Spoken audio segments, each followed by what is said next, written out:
Hey guys, welcome to my channel. We are reading Open Book by Jessica Simpson. We are on chapter 15, part 3, so here we go. Chapter 15, Going Off Script. February 2006. There was a time when I went out a lot. I was 25 and I wanted to have fun. My girls and I would go to restaurants and clubs with my kin, and I would insist on driving. I also loved having that feeling of control.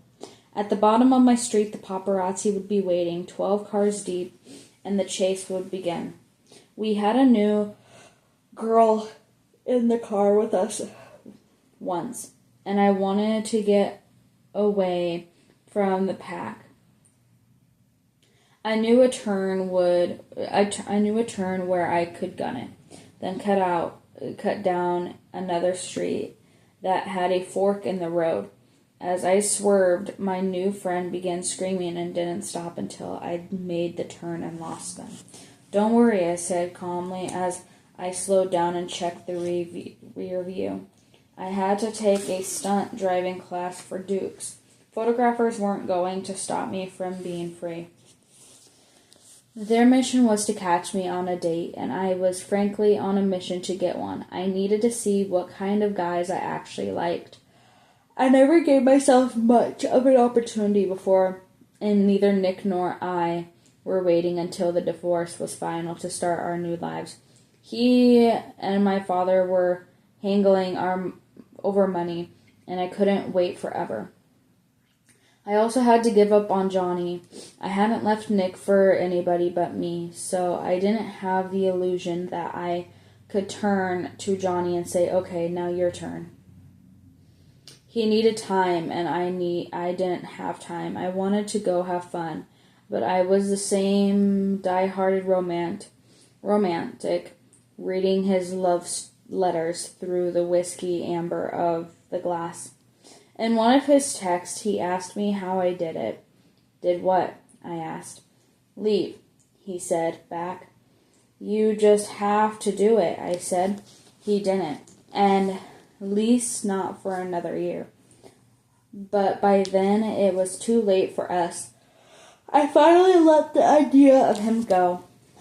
So I was free to date and explore like Jane Goodall, studying the mating habits of Hollywood's celebrity bachelors. I would meet guys in clubs where their people would call my people. Our shared fame would mean we couldn't be seen together, or we'd fall into a sausage grinder of the Talapoids fame machine. We rented cars and met on private plane, probably loaned or rented to impress me. Who knows? It was intensely glamorous and all completely secret and easy. There was a shorthand of dating, while famous. If he was a star, he was not a stranger, because we already knew everything about each other. What landmines to avoid in conversations. You knew who had to rep for never settling down, who was on a rebound like me, and who was not getting anywhere near me because I just saw them with their wife in a magazine. I had a list of guys, and I checked every box, and all my girlfriends were jealous. They still are. I may have approached my research like a dude, but I was still that girl from Texas who thought every kiss was the start of a love story. I realized this was Casey, and I were out for drinks with two girlfriends of Chatouille Marmont. One of them had been on 3 dates with a guy and wondered if she was accidentally dating him. Accidentally dating him. 3. I said, "He's your boyfriend." Whoa, said Casey. "Jess, no, listen," she asked. "Me. If I remembered when I dated someone in January, naming a high-profile actor," she said, "dated, like it was a joke." "Yeah, of course," I said. "Did you ever leave his house?" "Well, no," I said. The girls all looked at each other and smirked. "What?" Dating is when someone takes you on a proper date, said one of my girls, to like dinner or like outside where they can be seen with you. Jess, Casey said, you fall in love too easily. I fall in love too fast. I sang back to her one of my favorite Chet Baker songs.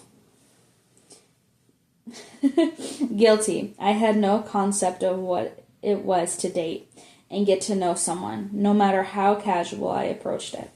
These cloaks and daggers met up were fun, but I wanted real. I dreamed of going to readings and museum trips to learn about each other through describing what you saw in the paintings or, meeting a bookstore. Reaching for the same self-help book of codependency. I said, this is my girlfriend's, and they rolled their eyes, knowing how much fun it was having with Hollywood's most eligible. Still, I prayed that God would send me someone who longed for love like I did. I began spending more and more time with Ken, and in some ways, I had that fantasy relationship with him. I had a hard time being alone, and he was always willing to be around. We'd sit around my house and read poetry to each other. It was to inspire me as I wrote my next album, but also because it made us feel fancy. One day, I'd successfully avoided having paparazzi follow me. So I took advantage of the piece to drive to an out-of-the-way bookstore in Los Feliz, an arty neighborhood in Los Angeles. When I went to the front with my arms loaded with Lord Byron and Elizabeth Barrett Browning, the woman at the register kept looking at me, and I had my glasses on, my hair pulled back with no makeup. Please don't take this personal, she said, but you look like a smart version of Jessica Simpson. I laughed out loud, and to think the poor girl realized who I was. Thank you, I said, and went to the car. I smiled in the review. You're not so stupid, I said. I avoided all the press about Nick and me and did a few interviews of my own as possible. I was still writing songs for my next album, but was blocked every time I tried to write about my ex. I thought that maybe that was the answer.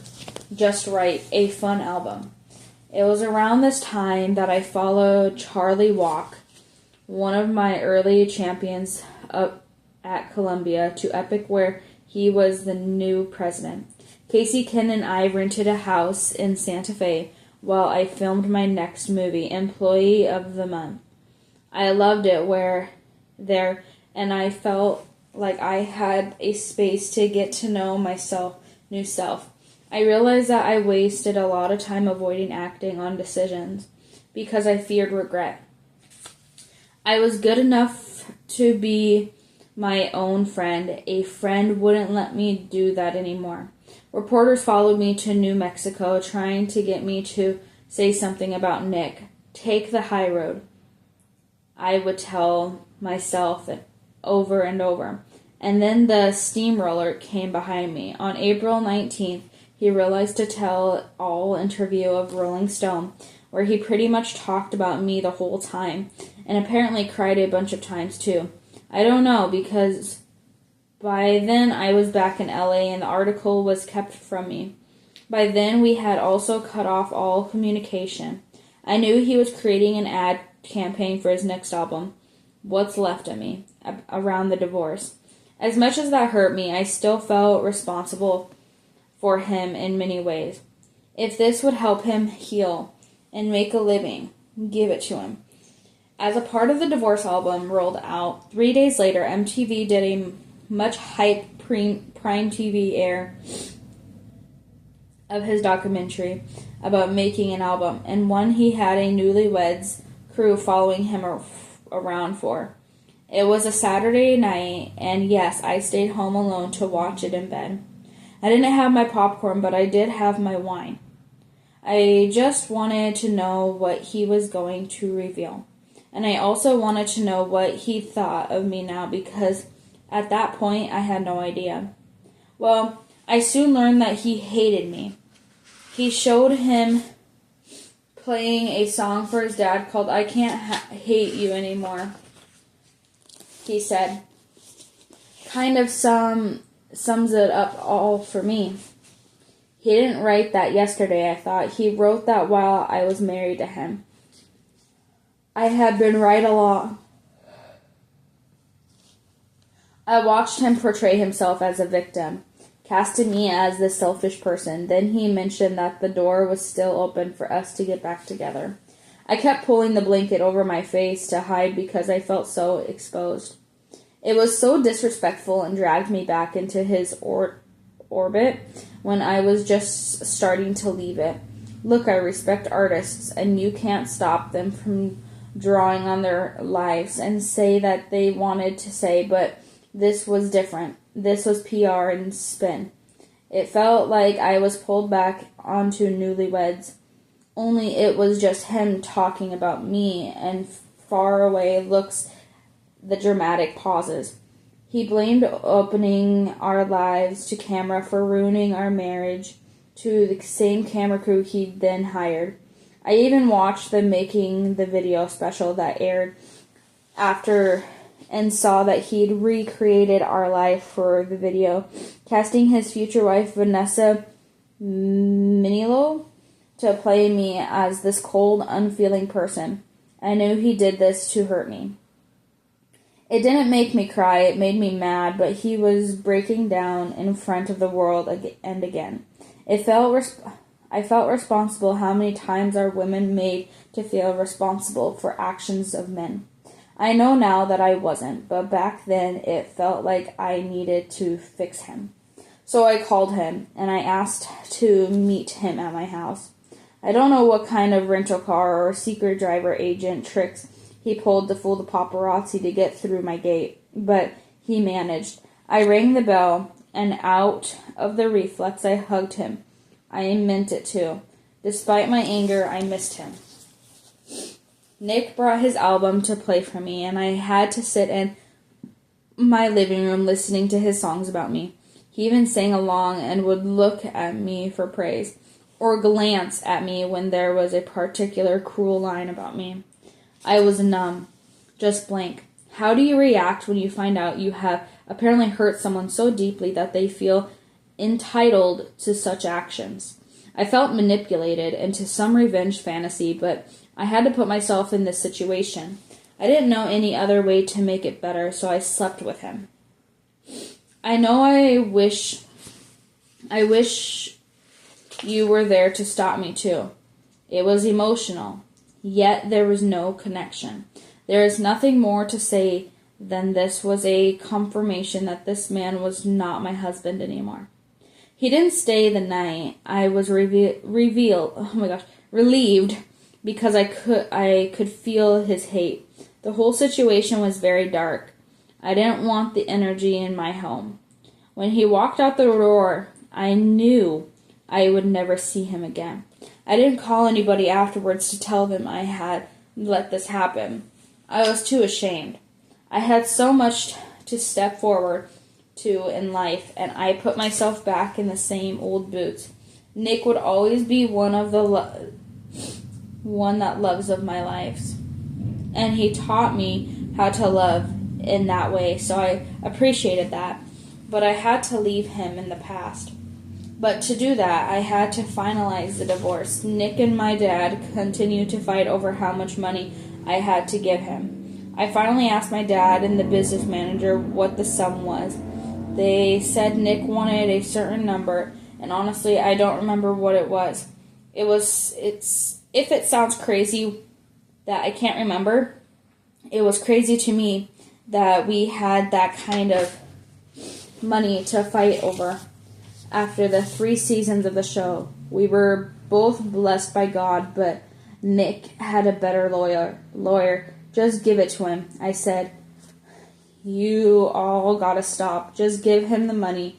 He deserves the money. No way. No, how? Said my father. Dad, I said, this is for my freedom, and you can't put a price on that. Do it. He relented and agreed to pay him the money just to be done. I'll make it back. I said, I promise, I'll make it back. And then I did. Give or take $1 billion.